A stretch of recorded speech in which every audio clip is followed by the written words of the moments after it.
I think the main thing that I'm hearing a lot about is that there's a kind of C-suite desire to just deploy AI. And I think a lot of the people who have been sent off to go, when it comes to the kind of all-in-one platforms, all of the market at the moment is converging. You'll see lots of vendors that are diversifying, having their recruitment magic. And rather than actually doing the things that are like value add and smart and intelligent, recruiters spent loads of their time doing kind of basic admin types of things. I think something interesting that customers are doing at the moment, or a couple of customers that I've heard are doing at the moment, is they're trying to get a true picture of how. Welcome to The Staffing Ring, the podcast where the gloves come off and we go deep into the recruitment industry's best practices and tactics. We aim to bring you actionable insights for how staffing and recruiting agencies are winning today. This production is brought to you by Ringover, the leading staffing communication platform connected to your ATS and CRM, empowering conversations for your recruiters. Welcome to another episode of the Staffing Ring podcast. I'm your host, Jason Lawson, and today I'm super excited to be joined by Josh Breslin. Welcome, Josh. Hey, Jason. So, Josh, wealth of experience in recruitment staffing, 3 years at Venturi in sales, smashed a lot of great deals and really served, a whole breadth of customers and users. And so we'll get deep into some of the use cases and things that Josh has seen. Of course, part of the Venturi group was the acquisition of Access, so certainly a lot of experience across the Access group as well. And prior to joining Venturi, Josh was 9 years in staffing recruiting, hands-on, mix of site, contingent engineering, MSP, and RPO. So, wow, we've got a lot of experience to delve into today. So again, welcome to the Staffing Ring podcast. Well, thank you, but I think you forgot to mention all of the volume of deals that I also lost. So you said I won a few. I think we lost a few as well, but no, it's been fun. Yeah, and certainly I think we always learn a lot from those that may have just missed us on those occasions, but we'll try to. Yeah, I'm sure a lot of good wins along the way. Right, like everything on the Staffing Ring, we dive straight into it. No mucking around. Straight into the question. So we think about where we are in the economic cycle and how the industry's going. So really curious, Josh, like in the world of staffing and recruiting agencies, what are you seeing as kind of the big market trends, the things that agency leaders should be really thinking about in terms of what they should be aware of, what's coming up, what's... I think the main thing that I'm hearing a lot about is that there's a kind of C-suite desire to just deploy AI. And I think a lot of the people who have been sent off to go and to be tasked to deploy that in the business are kind of looking around and trying to find the right solution that they can kind of push into the business. Honestly, I don't think it's there right yet. So I think some people are being kind of caught a bit hand in the cookie jar in terms of wanting to maybe push some technology that's probably not fit for purpose. And there's an eagerness to get ahead of that. And I think there's some ways that you can kind of prep your business for it.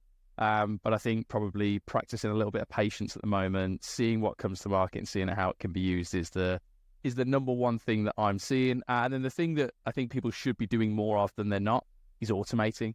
Automating's here, it's ready, it's real, it can be deployed at scale with some great use cases. Kind of see AI on the other end of that stick, if that makes sense. Yeah, and certainly, like any evolution or revolution of technology, a lot of companies, it's finding the balance between the bleeding edge and the leading edge, right? You don't want to be, a laggard, but again, as you say, like there's a lot of buzz around AI, and I agree. Certainly, automation is one of the most practical ways an agency can really think of. Yeah, it's an AI of sorts, but it's more just automating and hopefully making the team and recruiters more productive. I think there's a lot of AI tools at the moment on the market that aren't AI. I think there's a bit of bullshit, being deployed, and there's a lot of ratios and programmatics and things like that. A great example, we had a customer that moved from a TF IDF algorithm, which is like a matching tool, to an AI matching product. And the quality of results coming out of the AI matching product was horrific. and they were really keen to come back, but they were signed into 12 months of very expensive, AI contract that they couldn't then get out of. So that's just one silly example of how kind of, a shift to AI is seen as really positive. But the devil's in the detail. Is it actually better? So yeah, I think there's those kind of like warning signs and cautionary tales out there already. And, you've got to make sure something works before you go and put it out into the business, not get caught on the hype. And yeah, just curious then in terms of trying new technology, like there's a lot out there, some will be brilliant and a lot will be, there's a sticker that says AI, but behind it, it's probably some manual sort of intervention. I think about like the ATS and CRM market, and there's marketplaces, and then there's best of breed, and all-in-one OS. What's your thinking in terms of that? How are we trending more towards consolidation OS, or do you think as best of breed will still have a place in the market? I think there's going to be a bit of an arms race in the next kind of year to 3 years, maybe 6 months to 3 years, with how quickly things are changing. But when it comes to the kind of all-in-one platforms, all of the market at the moment is converging. You'll see lots of vendors that are diversifying what they offer. The reason they're doing that is to go and have more of a target market that they can go and point at. So as the technologies get bigger, you'll find that you kind of ultimately have to back a horse. Who's going to get the most of it right? And there's some really interesting strategic differences between how businesses are looking to kind of bake AI into their solution. So let me take Access, for example, right? It's the easiest thing for me to talk about.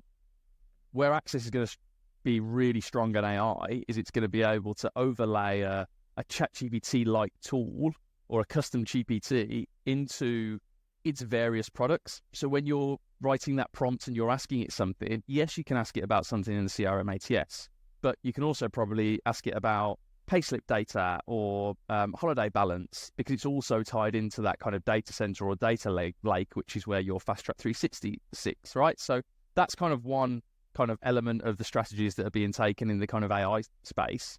The second is maybe you're integrating AI into a breadth of different tools, right? Like Microsoft Power Platform. You'll have the tools available, but again, if the tools are available, you also need the data to be available to be queried. So you've really got to look at things like holistically and go, how are they building the custom GPTs? How are we pushing source data in, and how are we going to make it usable? Because the worst outcome of AI is going to be individual AIs that you have to ask about your front office, your middle office, your back office, your website, your VoIP telephony system. Like having all of these different pots of data is not going to be the successful outcome. It's about how you can combine all of that together and get all of your kind of that data infrastructure in place so that you're asking all of the questions of the same language. So I think the rise of the all-in-one, or, the kind of the players that can offer a broad spectrum is what we'll see. And my opinion is also as well, sorry, Jason, I'm off on a bit of a roll here. If you look at sales enablement, right, that's where a lot of the tech development that comes into recruitment comes from. So, right. You'll see, the likes of a Salesforce or like Clary, for example, which now started out as one thing, but now has this entire suite with Clary Groove, etc. It's not to shout them out individually. It's just symptomatic of what's happening in the market. So I think you can look up at that general sales and enablement market that sits kind of above recruitment and make a good prediction as to what's going to flow downstream. Once you've had a look at that, you then go, right, who do we think is going to be able to deliver the most value out of all of the vendors? And I think that's everyone's choice to make, which effectively constitutes to which horse are you going to back in the race. Sure. And I think absolutely agree with all of that in terms of the thinking and the mindset around how to pick a horse and figure out the tech stack plan. I think what really underpins a lot of that is only as good as the data that you feed it. And so the more data points you have from the whole candidate journey and client journey that you are curating as an agency, whether it be, yes, of course, if it's a all-in-one, brilliant. If it's more of a best of breed, make sure those integrations are rock solid, where the data is not being siloed. Don't swivel chair to different screens, and make sure all that data is in one data lake, data warehouse that AI can feed from. Josh, we've spoken a lot about the AI and the data and the technology. Where does people come in terms of the trends and the movements of talent within agencies, so consultants, and how that is bearing down on agency leaders? I think I used to work at the Engage Group for quite a while, and Tim Cook there, even 4 or 5 years ago, when I left, was talking about recruiters having their recruitment magic. And rather than actually doing the things that are like value add and smart and intelligent, recruiters spent loads of their time doing kind of basic admin types of things. So Tim's big thing was, how can we get people doing more of the recruitment magic? And they implemented a host of different things, which meant recruiters could go out and kind of do that at a higher rate. And I think that's what at desk level, this kind of AI revolution is going to do to recruiters. It's going to, I saw some crazy marketing the other day, talking about how exponentially you could grow your business just by implementing this one product. It was like, 8, 9, 10 times. It's not going to be that, but here and now you can get probably somewhere between kind of 5 and 20% productivity more from your consultants with things like AI transcriptions of notes. That's one of the best applications of AI that I can see at the moment. It's phenomenal. It just puts everything in order, makes it all ready. You can send it off to the client. You can put it in your CRM, whatever you need to do. That's brilliant. Other than that, you can probably use ChatGPT to get some job adverts and job descriptions or communication templates and that kind of stuff. So we're already starting to see a little bit of the recruitment magic kind of being enhanced by these types of tools. But I think that's probably also the long-term vision of where this gets to. So I don't know whether it will be a year, 3 years, 10 years, but at some point, the number of jobs, the number of candidates, the number of clients that a recruiter can look after will be exponentially bigger. I think the curve's going to be long and slow, and then it will shoot up in the medium to long term. But yeah, I think that's ultimately the goal. It's just a case of how quickly we get there, really. Yeah, I think these things often take, even with the explosion of AI, it takes time for tactics and playbooks and actually understanding how to deploy and make good use of these technologies, which brings us nicely into round two. Round two, we talk about the strategies, the tactics for agencies to win in today's market. So we're recording this mid-2024. Most sectors are still challenging, staffing and recruiting, no different. How are you thinking about, if we take all those technologies and AI and people, the playbooks or the tactics, what have you seen, maybe unconventional or slightly left field in terms of ways that agencies can really, improve the candidate experience and or win new clients? I think something interesting that customers are doing at the moment, or a couple of customers that I've heard are doing at the moment, is they're trying to get a true picture of how they're performing versus the market. So, if you are 50% down on last year, that might be horrific. But if actually the vast majority of your market is 90% down on last year, you might be doing fantastically well. Equally, if the rest of your market is running at 90% of last year, you're doing really badly. So taking stock of exactly really where you are. Most of the C-suite leaders or senior managers in businesses will have their networks, their contacts. But I'm seeing some businesses take a really data-driven approach. And one of the CFOs that I spoke to recently is, we're just asking if we can outperform our market by 5%, and that's what they're trying to do. And they've got a load of stuff in the background that's going on to kind of establish what that 5% is. But I think that's a real sensible stock check to take in the down market. I also think, secondly, recruitment business owners, in my experience, or leadership teams, they don't like to admit that they're struggling at the time. You'll very often hear about it kind of later down the line, maybe a couple of quarters coming out of it. So I think the more transparent everyone can be, just to kind of set the right expectation of where they are right now, is interesting. And then also kind of comparing your performance to your peers and your competitors, if that's possible, and you can get a sense of that, certainly for anyone that publishes accounts, or, well, everyone that publishes accounts, but also people who will kind of provide quarterly trading updates and things like that. I think that's a really sensible way to approach it, because ultimately, you're not going to know how you're performing in that moment and in that minute. But I think the one thing that we've seen above all is a return to a BD-centric world, right? And we've probably been that way for a long time now, at least 12 months. Some people were kind of slow to catch on to it, but that's certainly been the way. I think everything that we're remembering now around BD, around clients, start deploying that with your candidates. Don't just look at it on the BD side, because there will be a shift. There always is a shift, right? It's just time's a flat circle, and the market will change around again. Any single tactic, tool, method that you're deploying with success in your BD, you've got to look at it and say, how can we use that on the other way, which is the candidate side? Because I think we get very cyclical. And everyone became farmers during the boom period. Now everyone's having to learn how to become hunters again. And Jamie King always tells this story. I do forget the name of the business, actually, but there's a certain business that we work with that they do incredibly well during the down periods, because they're BD machines. They're really, really good at business development. And when the market's tough, this is when they outperform their competitors. But they're not very good at the farming, and they know this. So when the market's in a boom time, they don't perform as well relative to their peers in that time. They're the extreme example on the other side of the spectrum. But I think we just get so caught up in what our here and now is that we kind of forget what best practice is across everything, and that should be kind of the goal and what everyone's striving for, really.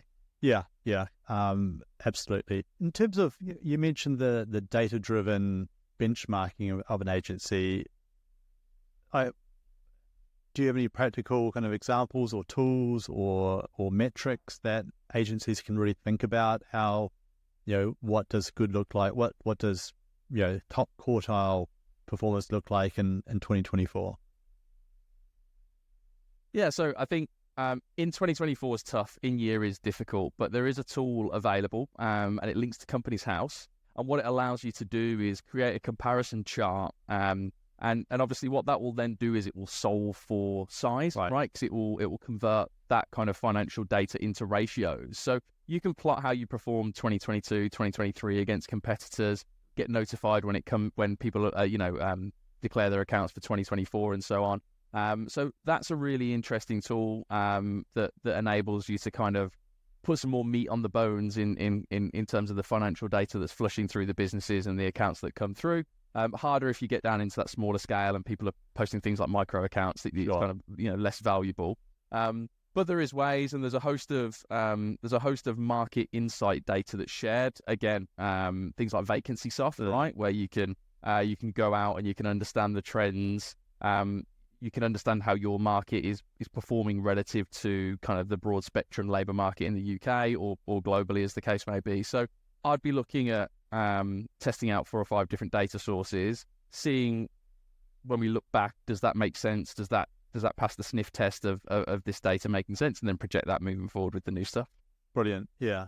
And I think, certainly just going back to the business development of clients and actually now is a good time and a great time to actually nurture those candidate relationships. I think both of those speak to relationships, communication, using tools like Ringover, are ways to make sure those conversations are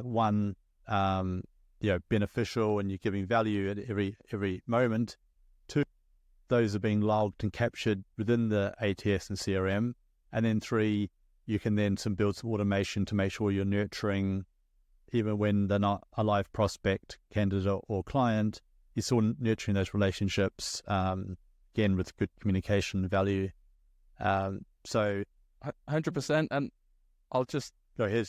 I'll just add to that quickly. Your AI transcription is your friend, because everything goes into the record card. Your follow-up tasks in the future. So, am I, as Josh, going to remember to call that person? Absolutely not, right? I get to call my mother at times. So having that kind of task set in the diary, having that automated follow-up, putting them into drip campaigns, which, we can get really sophisticated now, cross-channel, like that is the beauty of the technology that's available versus, what was 20 years ago, sat at the desk with a Rolodex and trying to remember who you called, right? Like that's the progress. And if you're not doing that and you're not using that, you're probably a lot further behind than you think already.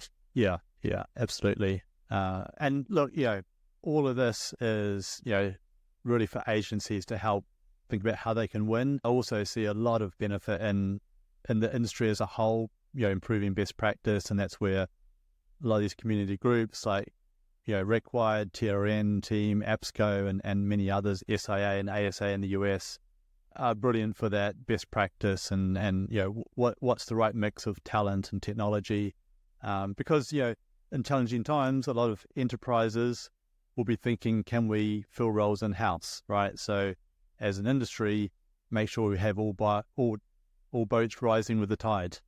I think that's really important to think about, as much as possible sharing best practice. Yeah, absolutely. All right, let's crack on. Round 3.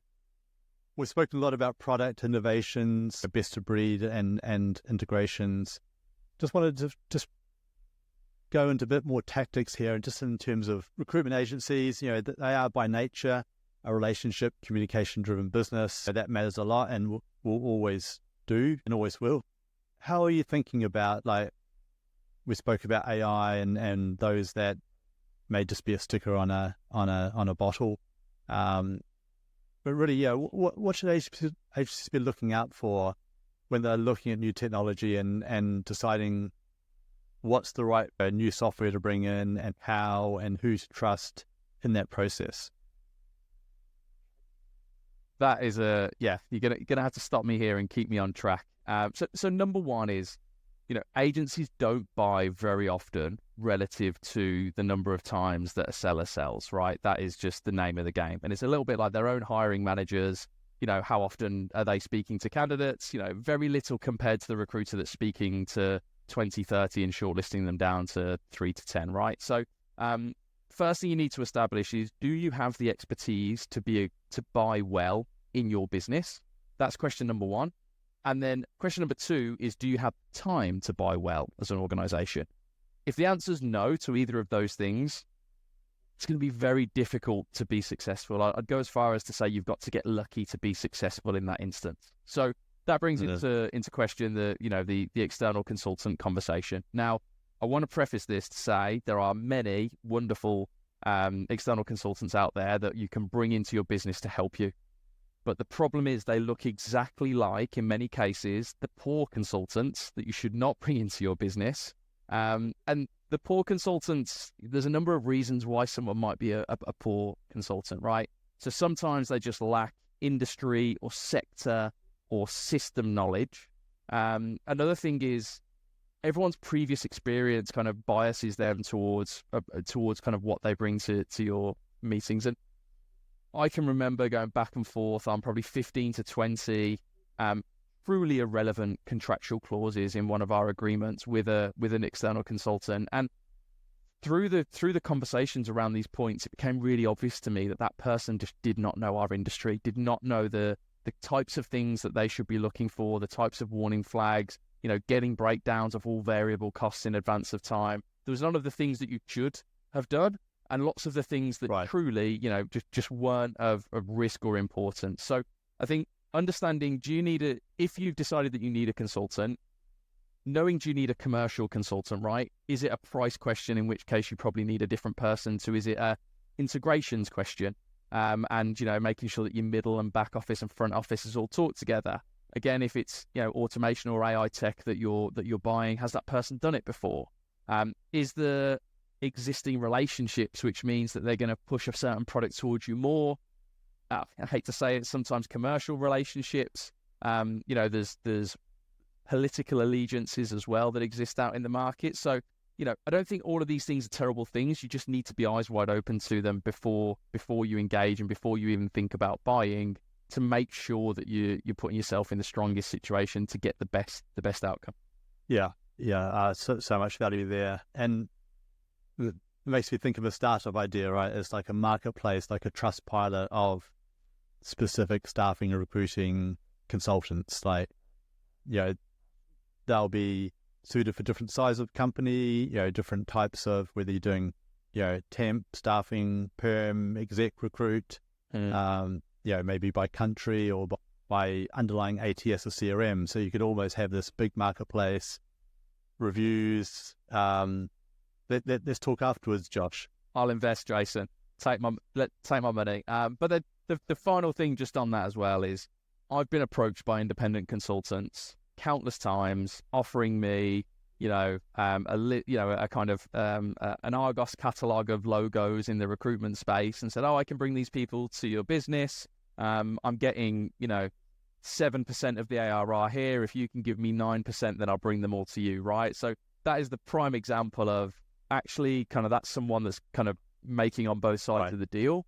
And kind of this is without us doing any discovery, speaking to the business, knowing if we're a fit, understanding their current processes. Like, that is the warning sign. So just if you always look through the lens of, hey, is there any chance, is the 0.1% chance that this is us on the other end of those conversations, then you just need to be diligent about it. So and I won't name names, but it's just something to be aware of if you are engaging. That there's great consultants out there. There's also some really shoddy ones, and that selection is arguably more important than the next stage. Absolutely, yeah. That they can become a really valuable trusted advisor in terms of not just the transformation today, but also ongoing as new technology comes into the fore. So, yeah, absolutely key consideration.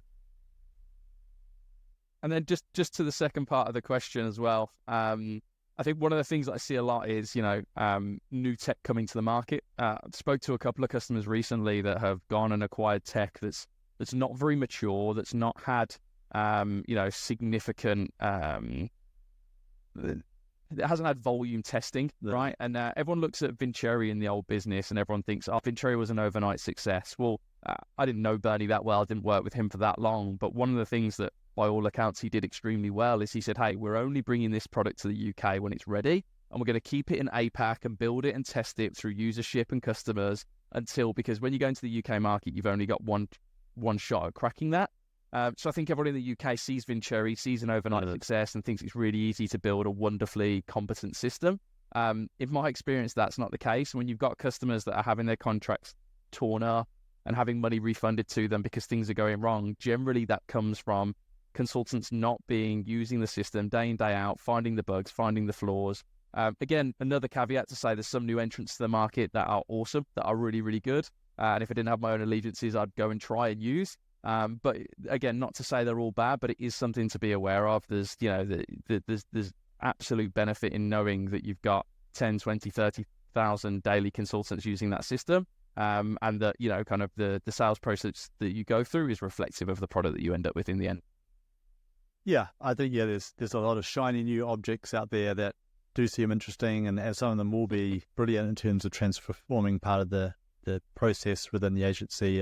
But yeah, again, it comes back to good due diligence, asking the questions, getting some referrals, and leveraging your network to see, how battle tested has this technology been. So fantastic insights there.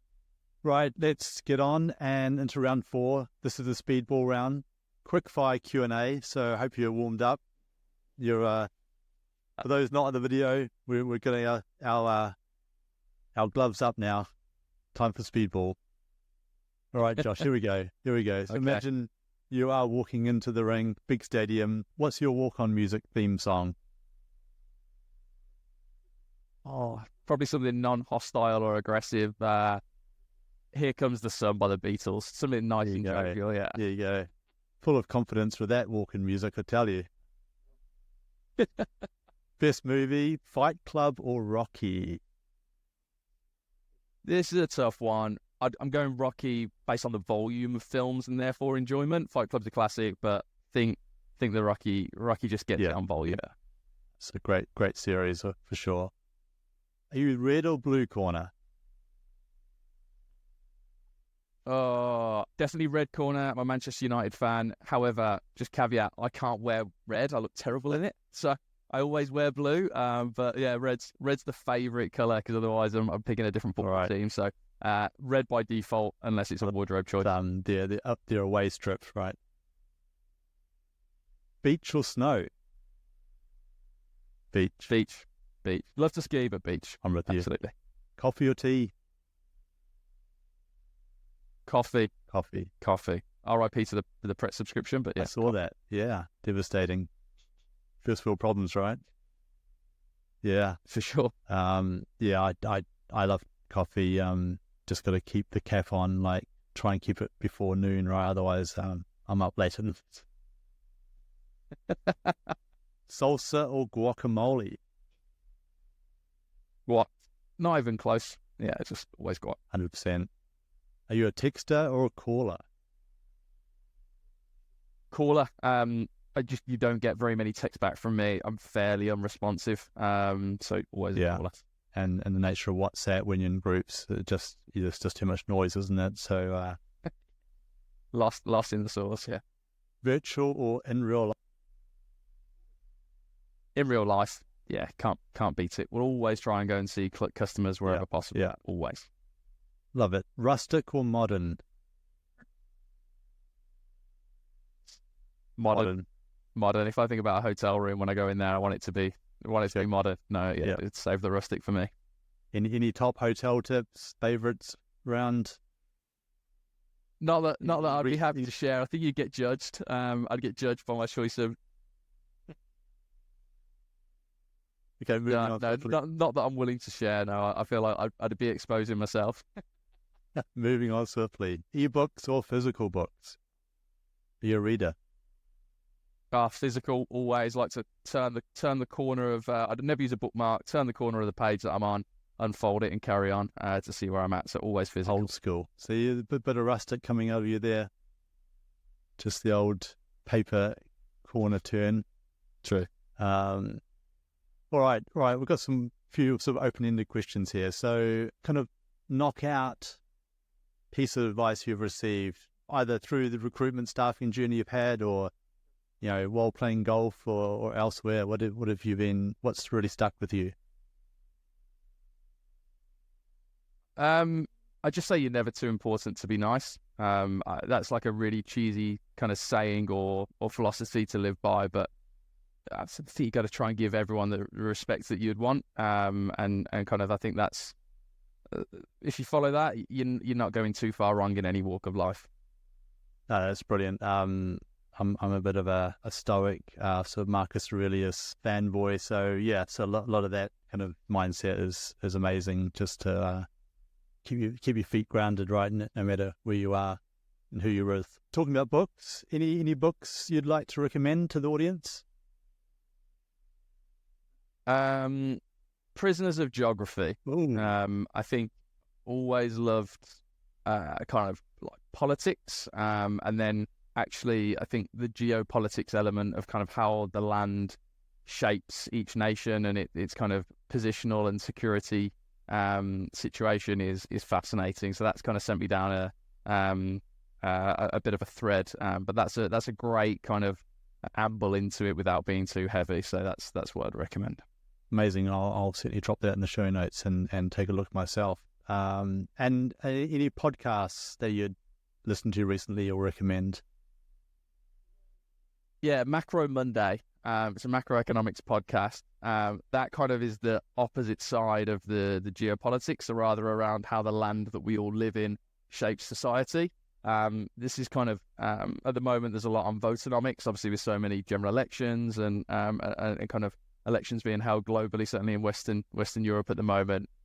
Understanding kind of financial policy and how that feeds into kind of the day-to-day world that we live in, and why rates aren't cut in the US because they don't want to politicize it, all that kind of stuff. So really fascinating. I'm not always following every subject that they cover, but yeah, it's one I'd recommend for sure. Yeah, well, I think both those recommendations are so of the time, of the moment, aren't they? So again, I'll drop those in the show notes. And lastly, on the speedball round, any favorite mobile apps or I'm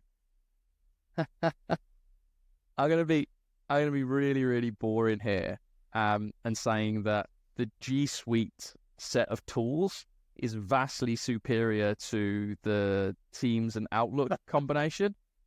So any founders, any MDs, just go with the Google option. It's 21st century.